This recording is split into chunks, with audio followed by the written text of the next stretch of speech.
देखिए, आज भारत दुनिया में क्रूड ऑयल कंजप्शन में तीसरे नंबर की इकोनॉमी है और ये अपनी जरूरत का 85% क्रूड ऑयल दूसरे देशों से इंपोर्ट करता है। लेकिन हाल ही में एक खबर ने खलबली मचा दी है और वो खबर थी कि ONGC ने ऑयल निकाला है। कृष्ण गोदावरी बेसिन में मिल ऑयल का भंडार। 7 जनवरी 2024 को ONGC द्वारा निकाला गया पहली बार ऑयल। भारत की बदल जाएगी तस्वीर। अब भारत बनेगा दुनिया का सबसे बड़ा ऑयल प्रोड्यूसर। इतना ही नहीं, इंडिया में मिलेगा अब सस्ता ऑयल। ना जाने ऐसी ही कितनी बातें 7 जनवरी के बाद तेजी से सोशल मीडिया पर वायरल हो रही हैं। लेकिन इस बात में कितनी सच्चाई है? क्या सच में इंडिया ऑयल प्रोड्यूस करके सबसे बड़ा सप्लायर बन जाएगा? क्या सच में इस ऑयल के मिलने से देश में डीजल पेट्रोल के रेट गिरेंगे, या फिर ये सिर्फ एक बहकावा है जो सोशल मीडिया पर फैलाया जा रहा है? आइए जानते हैं आज के इस वीडियो में। Oil extracted from Kaveri Ganga basin. देखिए, हाल ही में 7 जनवरी 2024 के दिन आंध्र प्रदेश के काकीनाडा से 30 किलोमीटर दूर बे ऑफ बंगाल की खाड़ी में मौजूद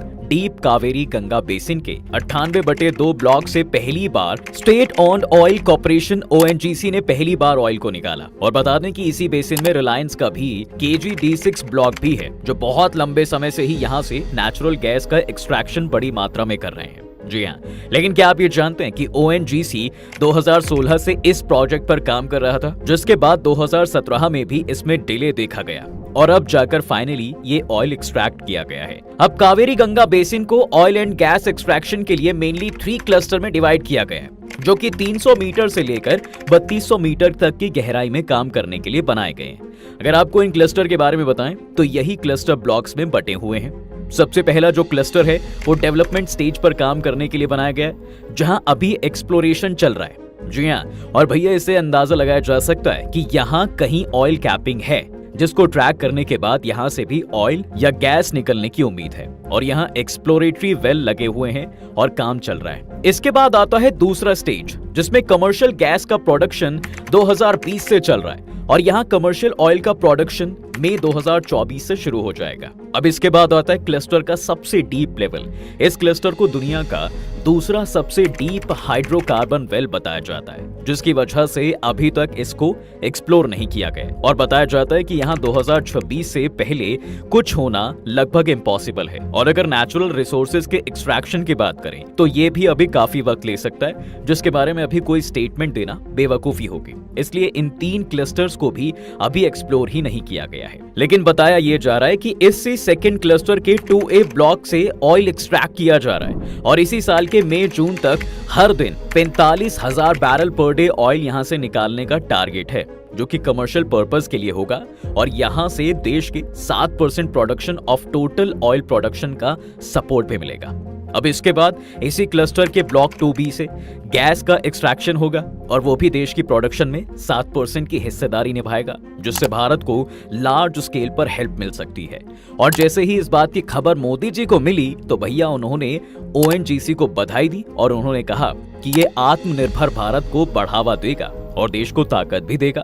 लेकिन अब आपको थोड़ा आईना दिखाते हैं, क्योंकि सच्चाई जानना आपका हक है। तो देखिए, आज के समय में जैसा कि हमने आपको बताया कि Bharat oil and gas consume करने वाला दुनिया का तीसरा सबसे बड़ा देश है और 2022 से 23 के आंकड़ों के मुताबिक भारत में हर दिन लगभग 160 million standard metres per day usage है। और अगर कावेरी गंगा बेसिन से निकलने वाले ऑयल की बात करें तो ये 2.5 million metric standard cubic metres per day और gas 9 million metric standard cubic metres per day निकाला जाएगा, यानी कुल मिलाकर 11 million metric standard cubic metres per day.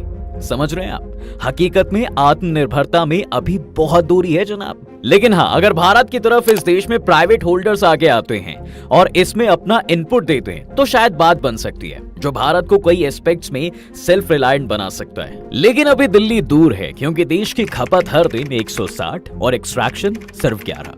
थोड़ा मुश्किल है लेकिन नामुमकिन नहीं, क्योंकि भारत हर नामुमकिन को मुमकिन बनाने की कोशिश से कभी पीछे नहीं रहता है। और शायद इसी बात का नतीजा है कि भैया जो भारत आजादी के बाद अनाज के लिए अमेरिका के आगे हाथ फैला रहा था, आज वही अमेरिका भारत को अपना कॉम्पिटिटर भी मानता है। हमें कम समझने की गलती करने वाले आज हमसे मुकाबला करने के लिए किसी देश से भीख मांग रहे हैं। खैर, आगे बढ़ते हैं और बताते हैं आपको एक और गलतफहमी कि जो ठीक इसी तरह के रिसोर्सेज को लेकर है, और ये अंडमान और निकोबार से जुड़ी हुई है। Andaman and Nicobar oil capital और अ लाई।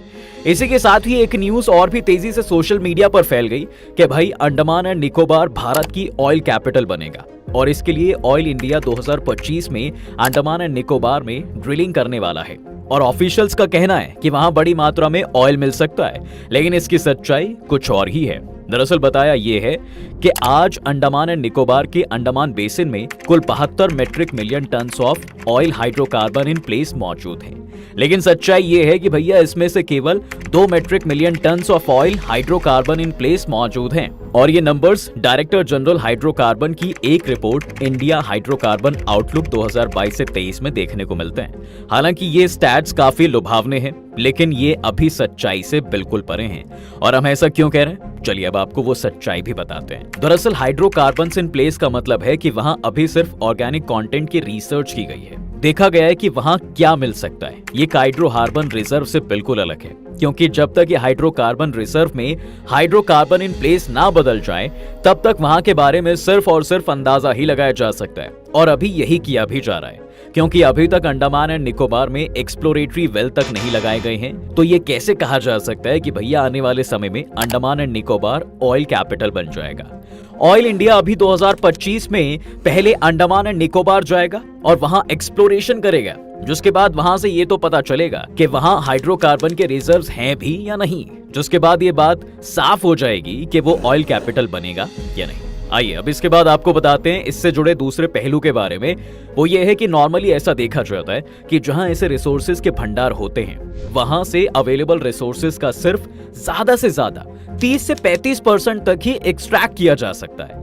अब एक नॉर्मल से मैथ से आपको समझाते हैं कि अगर ये अंडमान एंड निकोबार में ऑयल एक्सट्रैक्शन होता भी है तो कितना ऑयल होगा भारत की खपत के लिए।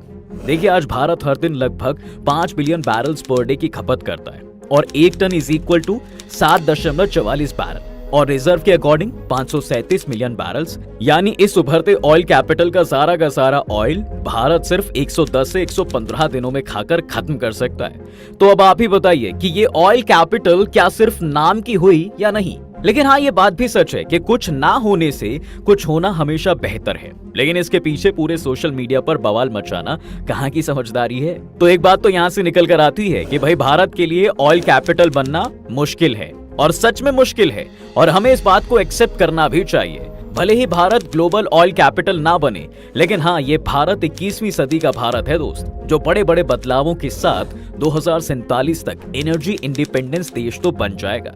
और ये अपने आप में एक बहुत बड़ी बात है। और ये हम नहीं बल्कि यूएस की सबसे बड़ी लेबोरेटरी यानी लॉरेंस बर्कले नेशनल लेबोरेटरी ने अपनी रिपोर्ट पाथवेज टू आत्मनिर्भर भारत में कहा है।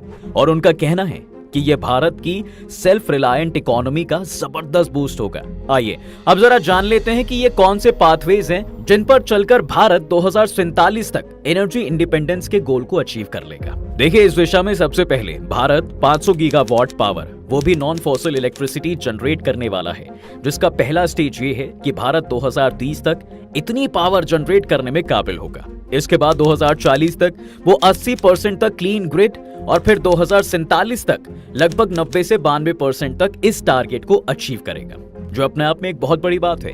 लेकिन यहाँ आपके लिए जान लेना जरूरी है कि आखिर ये नॉन फॉसिल इलेक्ट्रिसिटी और ये क्लीन ग्रिड क्या है। अभी बात तो हम सब जानते हैं कि आज पूरी दुनिया में गैस और ऑयल आज फॉसिल फ्यूल्स के सबसे बड़े एग्जाम्पल्स हैं, जिसके चलते आज लोगों की डिपेंडेंसी कुछ देशों पर ज्यादा है, जैसे कि रशिया, गल्फ कंट्रीज, अमेरिका, और भारत इस ईंधन के लिए ज्यादातर दूसरे देशों पर डिपेंड करता है, जो फ्यूचर में इसकी कमजोरी बन सकती है, क्योंकि आज नहीं तो कल ये रिसोर्सेज जरूर खत्म हो जाएंगे और उस सिचुएशन में किसी भी देश के लिए सरवाइव करना बेहद मुश्किल हो जाएगा।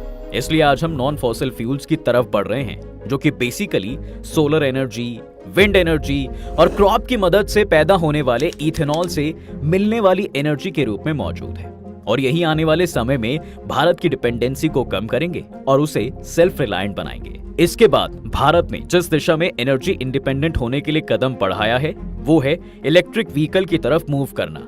हाल ही में भारत सरकार ने 2027 तक डीजल से चलने वाले वाहनों को बंद करने का नोटिस जारी करके एक बात तो साफ कर दी है कि भाई भारत तरक्की के साथ साथ एनवायरनमेंट का भी ध्यान रखेगा, क्योंकि अगर एनवायरनमेंट को इग्नोर किया गया तो मतलब जिंदगी को इग्नोर किया गया। इतना ही नहीं, ये बात तो हम सब जानते हैं कि आज भारत दुनिया में व्हीकल का तीसरा सबसे बड़ा मार्केट है और इंडिया अब 2030 तक मार्केट में 70% इलेक्ट्रिक व्हीकल बाजार में उतारने के टारगेट से आगे बढ़ रहा है। वहीं इसके बाद उसका गोल 2035 तक इस टारगेट को 90% तक पहुंचाने का है।